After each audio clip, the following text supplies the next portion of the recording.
Welcome to my channel creative educator. નમસ્કાર મિત્રો, આજના વિડીયોની અંદર આપણે unit number 5 playing with fire એનો ભાગ નંબર 3 એટલે કે પાર્ટ 3 જોઈશું. પાર્ટ 1 અને 2 જો તમે ન જોયો હોય તો ડિસ્ક્રિપ્શન બોક્સની અંદર એની લિંક મૂકેલી છે, જેના દ્વારા તમે પાર્ટ 1 અને 2 જોઈ શકો છો. તો પાર્ટ ઝડપથી સ્ટાર્ટ કરીએ. પાર્ટ નંબર 3 એટલે કે ભાગ 3. In India, fireworks used to be imported from China. ભારતની અંદર ફાયરવર્ક્સ એટલે ફટાકડા યુઝડ ટુ બી ઇમ્પોર્ટેડ એનો આયાત કરવામાં આવે છે ફ્રોમ ચાઇનાથી. During the second world war, બીજા વિશ્વયુદ્ધ દરમિયાન ધીસ ઇમ્પોર્ટ્સ વર સ્ટોપ્ડ. બીજા વિશ્વયુદ્ધ દરમિયાન આપણે ચાઇનાથી જે ઇમ્પોર્ટ એટલે કે આયાત થતી હતી ફટાકડાની વર સ્ટોપ્ડ એટલે કે તે બંધ થઈ ગઈ. And the safety match producers of Sivakasi in Tamil Nadu began manufacturing fireworks for Deepavali.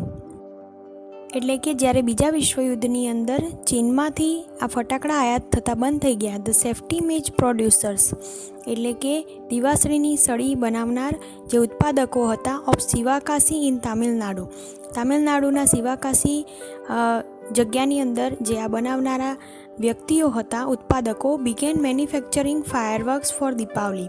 એમણે સેફ્ટી મેચિસની સાથે સાથે ફાયરવર્ક એટલે કે ફટાકડા બનાવવાનું ફોર દીપાવલી એટલે કે દિવાળી માટે ફટાકડા બનાવવાનું પણ શરૂ કરી દીધું. In 1992 the country used about 60 crore worth. 1992ની અંદર દેશની અંદર યુઝડ એટલે કે વપરાયું about 60 crore worth of firework એટલે કે 60 કરોડની કિંમતના ફટાકડા બન્યા. And 60 to 70% of this came from Sivakasi. અને એ 60 કરોડની અંદર જે બન્યા એની અંદરથી 60થી 70% એટલે કે 60થી 70% જે હતા is of this came from Sivakasi. એ શિવાકાશીની અંદરથી 60થી 70% ફટાકડા આવતા હતા. In Sivakasi fireworks are manufactured in number of small unit. શિવાકાશીની અંદર ફટાકડા જે છે એનું ઉત્પાદન થાય છે in number of small unit એટલે કે નાના એકમોમાં આ ફટાકડાના ઉદ્યોગો ત્યાં ચાલે છે. 3 months before the festival is busiest time for this units. 3 months before the festival એટલે કે તહેવારના પહેલાંના 3 મહિના જે છે ઇઝ ધ બિઝીએસ્ટ ટાઈમ. એ એમનો ખૂબ જ વ્યસ્ત સમય હોય છે ફોર ધીસ યુનિટ, આ યુનિટ માટે. કારણ કે તહેવારના પહેલાં એમને ફટાકડા બધા તૈયાર કરી દેવા પડતા હોય છે, એટલે ખૂબ જ વ્યસ્ત હોય છે એ લોકો. Fireworks are transported to every nook and corner of the country. અને ફટાકડા જે છે શિવાકાશીમાંથી ટ્રાન્સપોર્ટ થાય છે, બીજી જગ્યાએ જાય છે two every nook and corner એટલે કે દરેક ખૂણે ઓફ ધ કન્ટ્રી એટલે દેશના દરેક ખૂણે એ ફટાકડા ત્યાંથી પહોંચાડાય છે. The working conditions of these units are however far from satisfactory. The working condition એમની કામ કરવાની જે પદ્ધતિઓ છે ઓફ ધીસ યુનિટ એટલે કે આ યુનિટની નાના એકમોની ઇઝ હાઉએવર એમ છતાં ફાર ફ્રોમ સેટિસ્ફેક્ટરી. સેટિસ્ફેક્ટરી એટલે સંતોષજનક નથી, સંતોષકારકથી ફાર અવે એટલે કે દૂર છે. એમનું કામ જે છે એ સંતોષકારક નથી. There are very few testing facilities for quality or uniformity and hardly any safety measures in force. There are very few testing facility. એમના એકમોની અંદર ટેસ્ટિંગ ફેસિલિટી એટલે કે એની અંદરથી જે આગ સાથેની રમત કહેવાયા તો એની માટેની તપાસની કામગીરી છે, એની ક્વોલિટી ખૂબ જ સારી નથી. And hardly any safety measures in force. અને ક્યાંક ભાગ્યે જ સેફ્ટી મેઝર જોવા મળે છે એ ફટાકડા બનાવતી વખતે. This is why we here of accidents in Sivakasi year after year. અને એના કારણે વી હિયર આપણે સાંભળીએ છીએ ઓફ એક્સિડન્ટ્સ એટલે કે દુર્ઘટનાઓ શિવાકાશીની અંદર યર આફ્ટર યર દર વર્ષે આપણે દુર્ઘટનાઓ એના કારણે સાંભળીએ છીએ. It is very difficult to gate information on how to manufacture fireworks because it is not considered safe to give everybody the details. It is very difficult. એ ખૂબ જ મુશ્કેલ છે ટુ ગેટ ઇન્ફોર્મેશન એટલે કે એની માહિતી મેળવવી on how to manufacture fireworks. ફટાકડા કેવી રીતે બને છે એની માહિતી મેળવવી ખૂબ જ અઘરી છે. બિકોઝ એટલે કે કારણ કે શું કારણ છે? It is not consider safe. એ સેફ કહેવાતું નથી, સુરક્ષિત કહેવાતું નથી. To give everybody the details, બધાને આ માહિતી આપવી એ સુરક્ષિત ગણાતું નથી. Only a very few reliable persons are taught this art.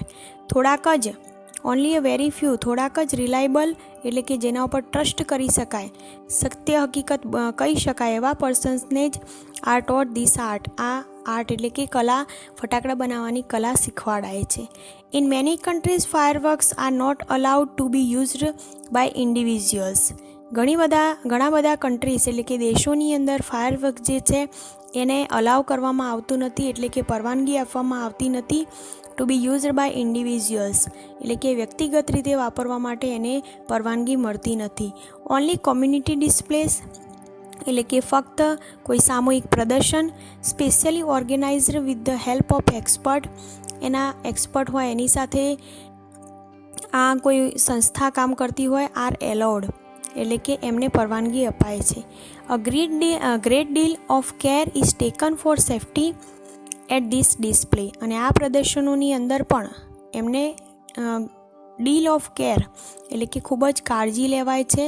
Four safety એટલે કે સુરક્ષા માટે આ પ્રદર્શનોની અંદર પણ ખૂબ જ કાળજી લેવાય છે.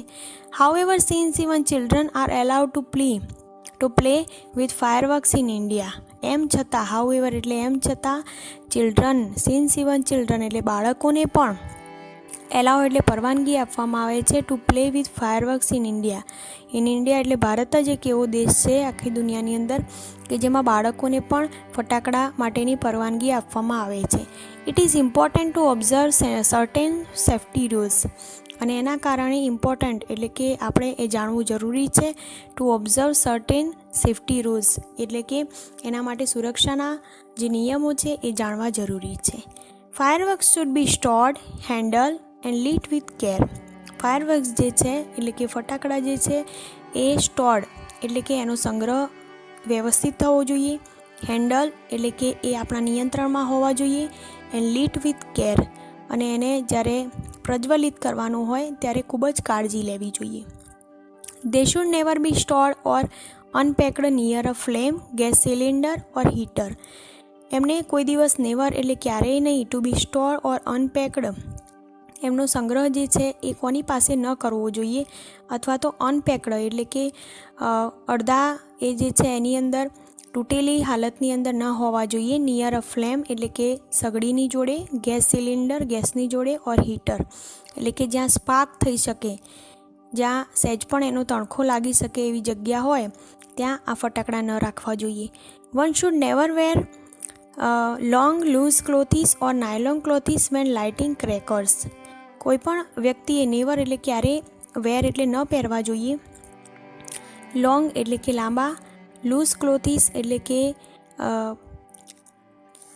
પાતળા વસ્ત્રો, અને નાયલોન એટલે કે એ નાયલોનનું જે કાપડ આવે છે એ પ્રકારના વસ્ત્રો કે જેનાથી ઝડપથી આગ લાગી શકે એવા વસ્ત્રો પહેરીને આપણે કોઈ દિવસ નેવર લાઇટિંગ ક્રેકર્સ એ ફટાકડા સળગાવતી વખતે એનું ધ્યાન રાખવું જોઈએ કે આવા વસ્ત્રો ન પહેરવા જોઈએ. And since the powder in crackers is poisonous.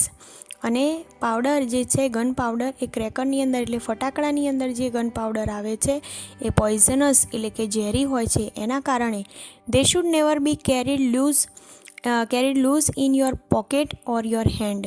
એને જે છે એ કોઈ દિવસ લૂઝ એટલે કે પાવડર તરીકે હોય તો કોઈ દિવસ હાથની અંદર ન રાખવો જોઈએ, or in your pocket or your hand, તમારા પોકેટની અંદર કે હાથની અંદર એ ગન પાવડર ન લાગવો જોઈએ. Also fireworks should never ever be lit inside a house. અને બીજું એક છે કે ફાયરવર્ક્સ જે છે should never ever be lit, તેને પ્રજ્વલિત ન કરવું જોઈએ ઇનસાઇડ અ હાઉસ એટલે કે ઘરની અંદર કોઈ દિવસ ફટાકડા સળગાવવા જોઈએ નહીં. Never band over a fireworks when you are lighting it. Never એટલે કે ક્યારે, બેન્ડ એટલે કે વળીને, ઝૂકીને ફાયરવર્ક્સ જે છે એ લાઇટિંગ એટલે કે સળગાવવા ન જોઈએ. એટલે ફટાકડાની ઉપર ઘણા નાના બાળકો હોય છે એ ઝૂકીને અને એ ફટાકડો ફોડવા જતા હોય છે, તો એવું ન કરવું જોઈએ. And never use fireworks to frighten people. અને ક્યારેય પણ ફાયરવર્કનો એટલે કે ફટાકડાનો ઉપયોગ જે છે એ ફ્રિકટન પીપલ એટલે કે લોકોને ડરાવવા માટે ન કરવો જોઈએ. If in spite of being careful, અને આટલી બધી કાળજી રાખવા છતાં પણ, ઇન્સ્પાઇટ ઓફ એટલે છતાં પણ, કાળજી રાખવા છતાં પણ you do get a burn, જો તમે દાઝી જાઓ છો અથવા તો તમને કોઈ પ્રકારની દાઝવાની ઘટના બને છે, ગો ટુ અ ડૉક્ટર, તો ડૉક્ટરની પાસે જવાનું. Instead of applying oil or ointment, instead of applying oil એટલે કે તેલ, ઓર ઓઇન્ટમેન્ટ એટલે કે મલમ, કોઈપણ પ્રકારનું તેલ કે મલમ લગાવ્યા વગર ડૉક્ટરની પાસે જવું જોઈએ. With care and consideration we can make our favourite festival a much safer one. કાળજીપૂર્વક જો આપણે ધ્યાન રાખીશું તો we can make our favourite festival, આપણો જે ખૂબ જ માનીતો તહેવાર છે એ જે છે એ સેફર વન, એ ખૂબ જ સુરક્ષિત બની રહેશે. તો આ પાઠની અંદર આપણે ફટાકડા વિશેની ઘણી બધી માહિતી મેળવી.